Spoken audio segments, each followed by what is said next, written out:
Pois é, no editorial de hoje, a gente vai analisar um pouco mais essa novela que a gente está acompanhando, que é a história do Alexandre de Moraes com os Estados Unidos. Pois é, uma figura nova, o Michael Benz. Ele foi convocado para estar aqui no Brasil. E aí, ele promete ter muitas denúncias a fazer. Ele que é o ex-secretário do governo Donald Trump, vocês vão entender do que se trata. Também, repercutiu na imprensa internacional o fato de que Bolsonaro agora é oficialmente réu no processo que trata de um suposto plano de golpe. Um processo, assim, que chamou muita atenção.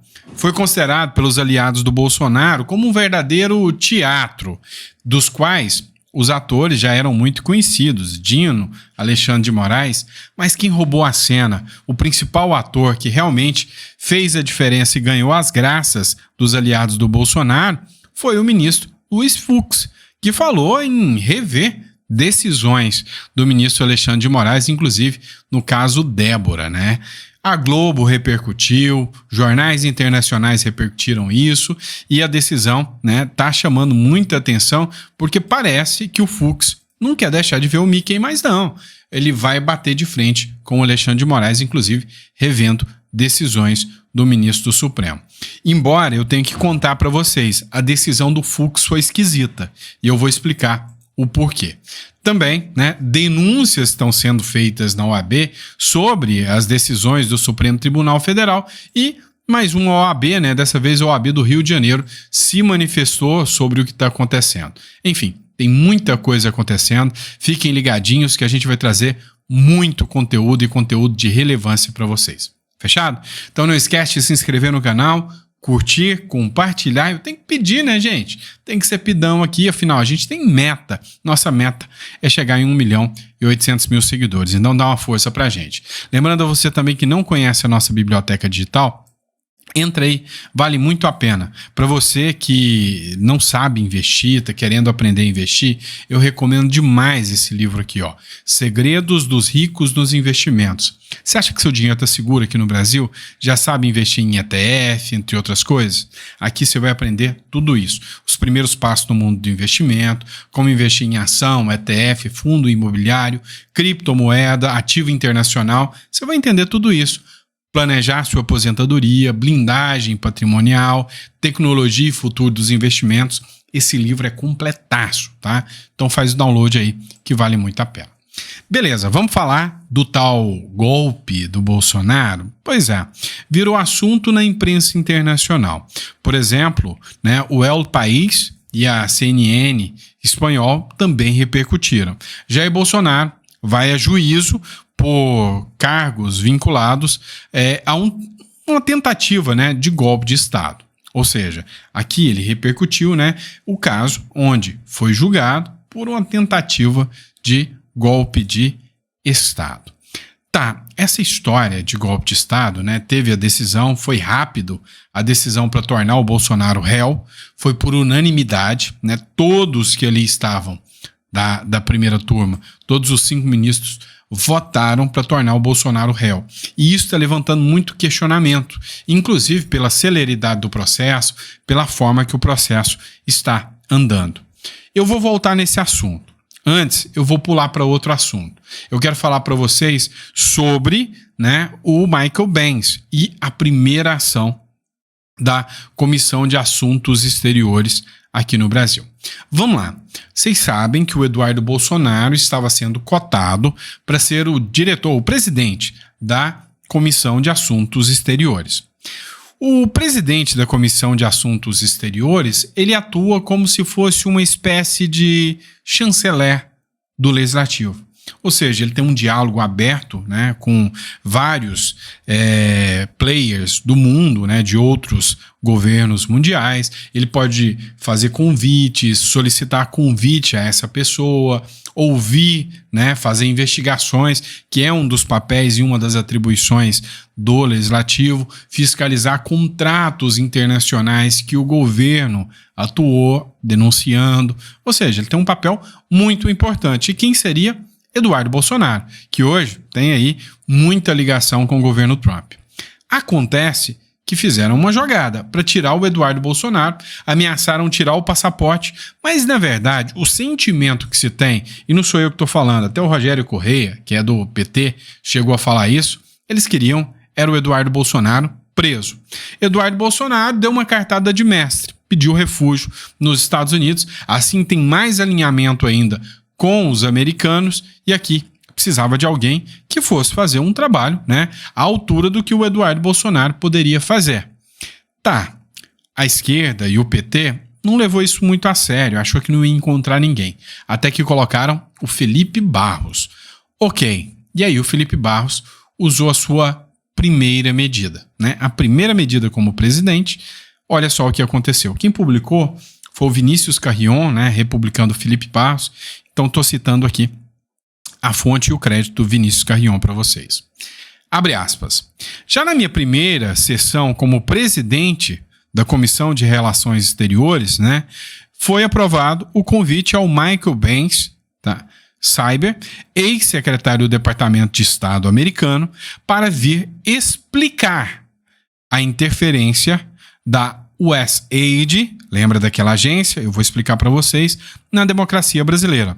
A defesa da soberania brasileira sempre unida à vontade do povo.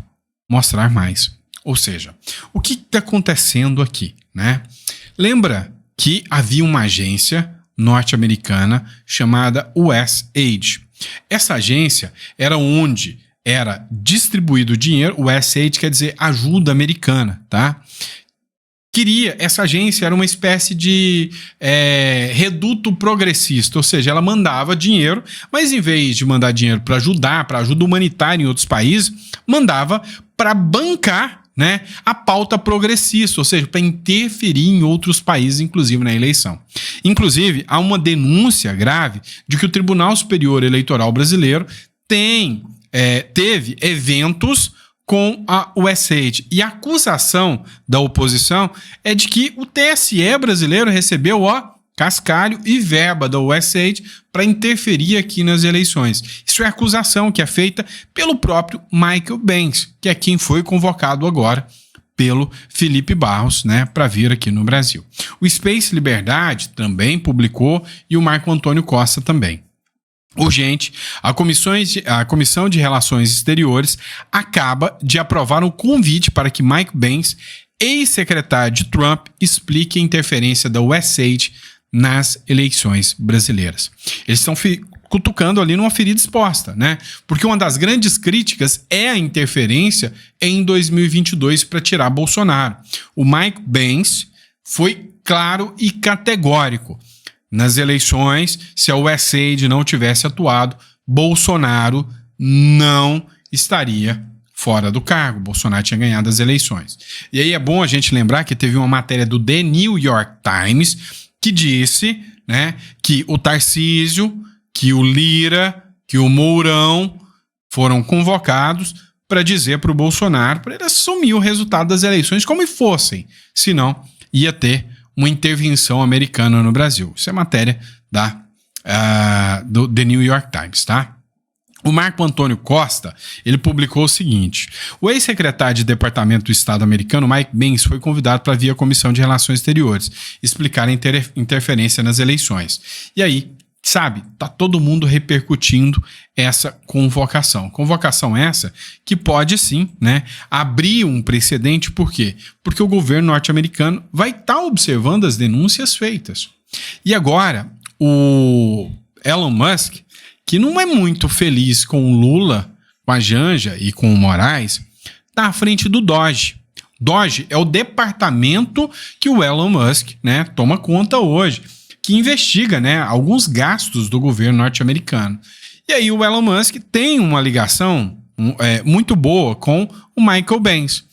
Pode ser que o Michael Pence venha pessoalmente ao Brasil para participar, né? E se o governo brasileiro tomar alguma medida contra ele que é um aliado do governo Trump, vai dar ruim. Então eu duvido muito que vai ter apreensão, alguma coisa, que ele venha ao Brasil munido de provas entregues pelo próprio Elon Musk. Meu amigo, tá achando que o jogo é brincadeira? Tá achando que o autor do universo brinca em serviço? Brinca não, o cara é muito melhor que qualquer Steven Spielberg por aí. tá? Pode ter certeza disso. Voltando aqui para o Brasil, voltando para o julgamento.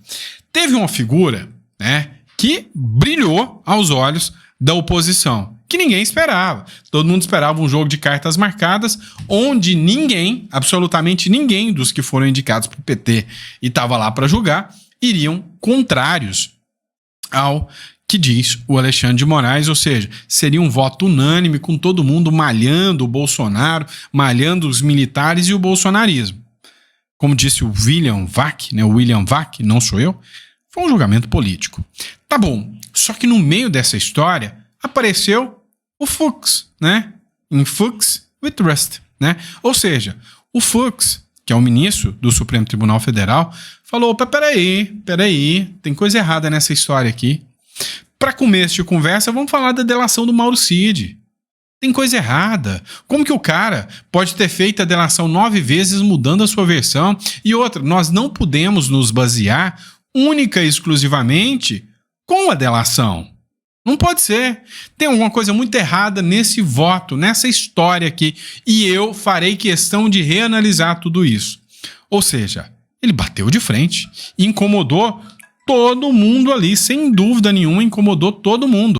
Mas você sabe o que mais me chamou a atenção nisso tudo? Que mesmo o Fux falando que vai fazer essa revisão e tudo mais, foi o fato de que ele, mesmo dizendo que quer a revisão, de que acha as penas exageradas, penas de um processo que ainda não teve julgamento.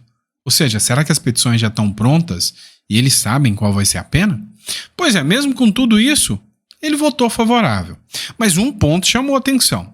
Até a Globo News fez uma matéria sobre. Fux pede a revisão da, abre aspas, pena exacerbada, fecha aspas, no caso da pichadora. Moraes reforça a gravidade dos atos além da pichação. E é o seguinte, o Fux falou o seguinte, olha, eu vou fazer uma revisão da dosimetria. A fixação da pena é do magistrado. O ministro Alexandre, com seu trabalho, explicou a conduta de cada uma das pessoas. E eu confesso que, em determinadas ocasiões, me deparo com uma pena exacerbada. Nós temos um ministro atuante do Supremo Tribunal Federal pela primeira vez falando nos abusos da pena pelo ministro do Supremo Alexandre de Moraes. Abre aspas, os erros autenticam a nossa humanidade. Debaixo da toga bate o coração de um homem. Então, é preciso que nós também tenhamos essa capacidade de refletir. Fecha aspas, foi o que disse o Luiz Fux. Que lapada, meu irmão. Falou, e aí, filho, tem coração, não? Pois é, chamou a atenção. E você acha que eu ia deixar vocês sem ver esse trechinho da fala do Fux? De jeito nenhum. Até a Folha de São Paulo, né, republicou isso aqui, porque ele foi a estrela do show com essa fala dele, porque o Brasil inteiro tá achando um absurdo o caso da Débora. Dá uma olhada. E o ministro Alexandre, com o seu trabalho, ele explicitou a conduta de cada uma das pessoas. E eu confesso que, em determinadas ocasiões, eu me deparo com uma pena exacerbada. E foi por essa razão, ministro Alexandre, dando uma satisfação a Vossa Excelência, que eu pedi vista do caso, desse caso, que eu quero analisar o contexto em que essa senhora se encontrava. Eu quero analisar. Eu sei que Vossa Excelência tem a sua opinião, já exteriorizou. Nós julgamos sob violenta emoção após a verificação da tragédia do 8 de janeiro. Eu fui ao meu ex-gabinete, que a ministra Rosa era minha vice-presidente, e vi mesa queimada, papéis queimados. Mas eu acho que os juízes, na sua vida, têm sempre de refletir dos erros e dos acertos, até porque, como o ministro Dino, de uma certa forma mais lúdica, destacou, os erros autenticam a nossa humanidade. Debaixo da toga bate o coração de um homem. Então é preciso que nós também tenhamos essa capacidade de refletir e que muitas vezes aqui é utilizado como evoluir o pensamento ou evoluir, dependendo da ótica de alguns. E o ministro... Pois é, foi divergente, né? E chamou atenção. Esse caso é o calcanhar de Aquiles do Supremo. A OAB, da qual eu faço parte, é omissa demais, altamente omissa sobre o número de violações, inclusive que nós, advogados, estamos sofrendo na nossa atuação.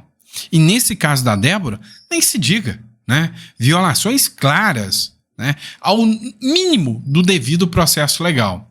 A OAB do Rio de Janeiro classificou como preocupante o julgamento da pichadora da estátua, como está conhecida agora a Débora, né?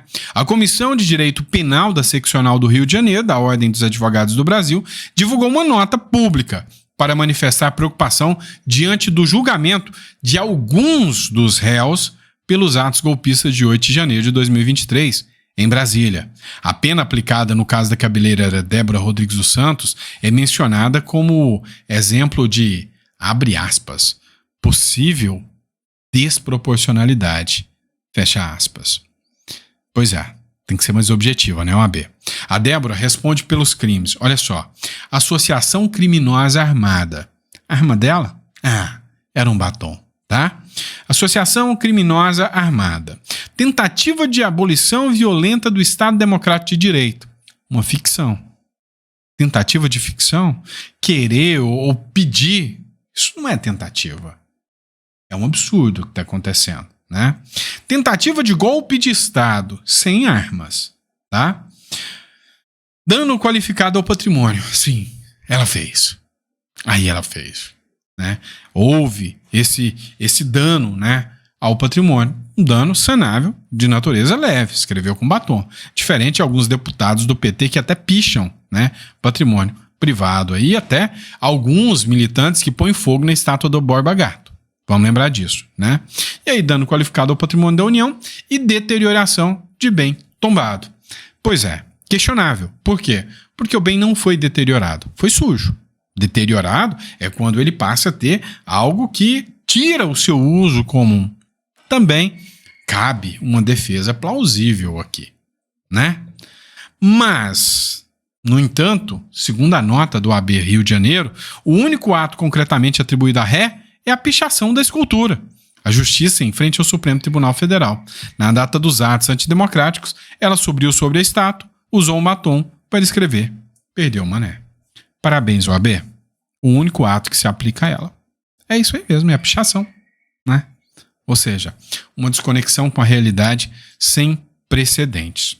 Como eu disse, o André Marsiglia falou do voto do Fux, né, que foi esquisito, porque o Fux quis receber a denúncia para avaliar melhor o caso.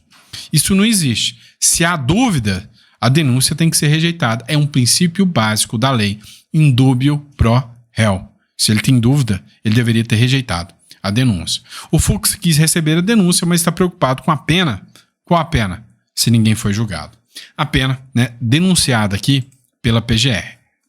O Chiquini, Jeffrey Chiquini, advogado, ele deu uma manifestação no qual ele está otimista. Até dou crédito ao canal de Red Pill, que é onde ele participou, mas aqui a publicação é do perfil do Jeffrey Chiquini, que eu peguei, tá? Onde ele fala o seguinte: olha, eu tô animado com essa decisão do Fux. Escuta só. Olha só o que eu vou dar em primeira mão para vocês. Esse processo não vai terminar em 2025 como Alexandre de Moraes queria. Pessoal, estou dizendo aqui, assinem embaixo. A estratégia do Alexandre de Moraes dará errada. Fux ontem jogou um balde de água fria nesse processo, porque esse processo não vai terminar na primeira turma. Só termina quando acaba, pessoal. O que vai acontecer? Olha só, vai ter esse processo em 2025. Ao final, o Fux vai discordar de alguns pontos desse processo e, havendo um voto contrário em algum ponto, vai nascer às defesas a possibilidade de um recurso para que esse caso vá para o plenário. Só não iria para o plenário com aquilo que chamamos de embargos infringentes, se fosse só não iria para o plenário se fosse unânime. Não vai ser unânime, e pode ser que não seja unânime somente em algum ponto. Por exemplo, o Fux está questionando a competência da primeira turma. O Fux provavelmente vai votar pela anulação da delação do Mauro Cid. E provavelmente em outros pontos que surgirão, o Fux deixou claro ontem que não está alinhado com Alexandre de Moraes, ele não faz parte desse tabuleiro. Porém, entretanto, todavia, ainda que o Fux divirja em um ponto, nasce para as defesas a possibilidade de um recurso que é levar esse caso ao pleno, e ao pleno é quórum estendido, ou seja, acabou a estratégia de terminar em 2025. Esse caso, com certeza, vai se estender para 2026 a ser analisado no pleno. O Bolsonaro e os demais acusados só serão inelegíveis ou só poderão ser levados à prisão para cumprimento de pena depois que esgotarem todos os recursos, Didi. Não sei se vocês perceberam, tá? Eu vou explicar aqui para vocês. Quando o julgamento é unânime, ou seja, todo mundo vota contra e igual, não cabe recurso. Antigamente tinha o embargos de divergência, né? Embargos infringentes. O que é esse recurso? Ele diz o seguinte, olha, se tiver alguma divergência, se não foi unânime nas decisões, os membros, né, os participantes dos processos, os réus poderão recorrer. E com isso ganharão tempo para fazer o seu recurso, a sua defesa e mandar isso, né, para a instância, o plenário, porque o plenário julgue. E aí tem Cássio Nunes que pode pedir vista desse recurso, pode cair na mão do André Mendonça, enfim, tudo está na mão do voto que virá a partir do Fux. É isso, entenderam? Bora pra cima, né? Nós vamos estar acompanhando. Ó, eu tinha mais 3 matérias para falar com vocês, mas já tô com 22 minutos de vídeo e vocês pedem que eu não passe dos 20, tá? Mas assim, do posicionamento do Flávio Dino, enfim. A gente vai tentar falar nos próximos editoriais. Eu espero que vocês tenham gostado do conteúdo, tá? A gente vai trazer mais conteúdo para vocês, vai estar acompanhando todo esse embaraço aqui, né? Que se tornou a República das Bananas, tá bom? E esse julgamento aí teatral que a gente está acompanhando em primeira linha, tá bom? Abraço a todos, fiquem com Deus e eu vejo vocês no próximo editorial.